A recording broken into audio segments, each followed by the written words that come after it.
Pemuda itu bekerja di lokasi konstruksi pas siang hari, mengikat batu bata seharga 30 sen per truk. Namun di malam hari, ia tidur di villa seluas 3.000 meter persegi. Villa besar. Suatu hari, setelah pulang kerja, ia pergi ke warung untuk makan barbek. Ternyata seorang wanita, CEO cantik yang bernilai ribuan miliar, melihat pemuda itu sekejap, lalu ia merasakan perasaan cinta yang mendalam. Saat melihat pemuda itu makan, dengan penampilan yang kasar namun tetap menawan, CEO wanita itu yakin bahwa dia adalah jodoh yang selama ini diimpikannya. Maka, dengan percaya diri, ia tidak memperhatikan apakah pemuda itu sudah menikah. Dengan tegas duduk di hadapannya. Segera setelah itu, ia dengan tidak sabar mulai menanyakan tentang keadaan pemuda itu. Dan ketika ia mendengar bahwa pemuda itu sudah menjadi duda, hatinya dipenuhi dengan kebahagiaan. Segera ingin menarik pemuda itu untuk mendaftar menikah. Pemuda itu terkejut dengan situasi yang tiba-tiba ini, dan merasa sedikit bingung dan canggung. Segera menjelaskan bahwa meskipun dia tidak memiliki istri, tetapi dia memiliki seorang anak yang usianya hampir sama dengan direktur wanita. Seorang anak yang usianya hampir sama. Namun siapa sangka, direktur wanita yang mendengar ini sama sekali tidak peduli. Keduanya adalah takdir. Asalkan kamu setuju untuk menikah denganku, saya jamin akan mencarikanmu pekerjaan yang lebih baik. Secara materi, saya juga akan berusaha memuaskanmu sebisa mungkin. Termasuk anakmu, saya juga akan mengatur semuanya. Baiklah, cepat pergi, jangan lupa.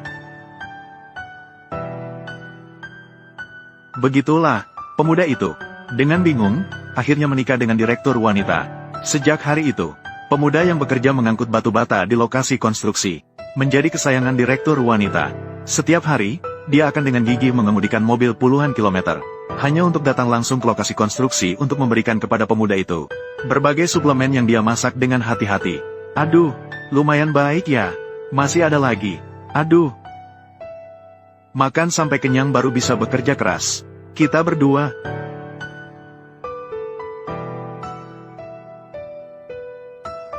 Masuk akal. Ketika mengetahui bahwa adik pemuda itu dibully orang lain, dia bahkan tidak ragu untuk menyinggung Black Dragon Society yang berkuasa besar. Pangeran juga ingin membantu pria itu. Apakah alasan bahwa dia adalah pria saya sudah cukup? Namun, CEO wanita itu tidak mengetahui bahwa pemuda yang tampak biasa ini sebenarnya adalah seorang yang berpengaruh, Huaxiang Longsuai.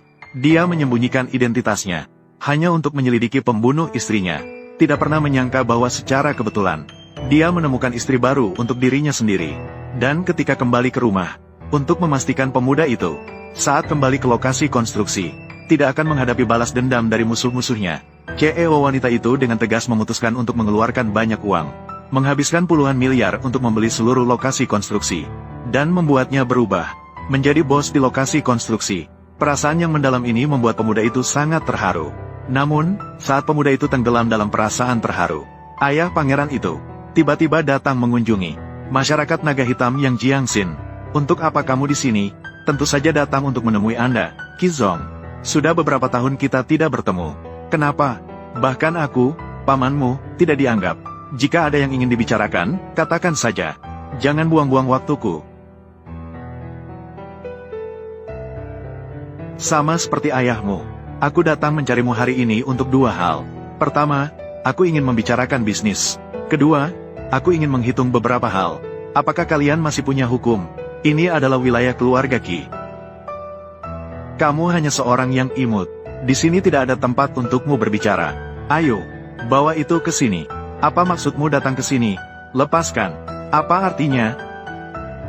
Sepertinya keponakanku ini. Kamu sepertinya tidak ingat dengan baik. Ini baru terjadi kemarin. Hari ini sudah sepenuhnya terlupakan. Tentang urusan anakku.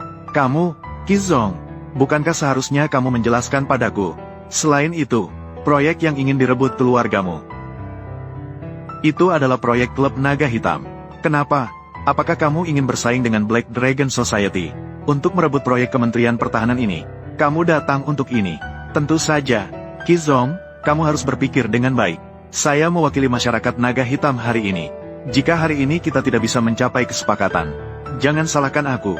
Tidak ada rasa kasihan lagi. Proyek ini berkaitan dengan warisanku atas grup Jianing. Jangan harap.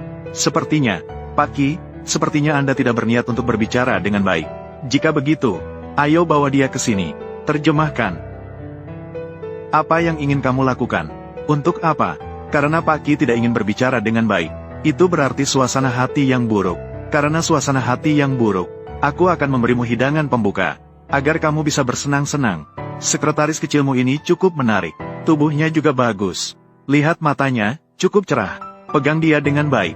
Jangan sampai kau mengotori aku dengan darah. Jangan. Jangan bergerak. Aku beri kamu 10 detik. Pergi dari sini. Siapa kamu sih? Berani-beraninya mengurus urusanku. Aku adalah pengawal pribadi Nona Qi. Tentu saja aku harus mengurus hal ini. Hal itu tidak ada hubungannya dengan Nona Qi. Baca masuk. Jangan campuri urusan ini. Aku bisa menyelesaikannya sendiri. Jangan campur tangan. Aku datang hari ini. Bunuh saja dia. Kebetulan. Saya juga. Tanganku. Kamu belum layak untuk melawanku. Sayang kecil. Tenaga tanganmu cukup besar, ya? Aku beritahu kamu. Itu adalah untuk membunuhnya. Di luar sana masih ada. Sekitar 100 saudara menunggu. Kamu berani menyentuhku? Jika tidak mati, kamu pasti akan disiksa. Tangan saya patah. Aku beritahu kamu. Black Dragon Society bukanlah sesuatu yang bisa ditangani oleh seorang buruh tani sepertimu. Yang bisa kamu hadapi. Apakah kamu bisa menghadapinya?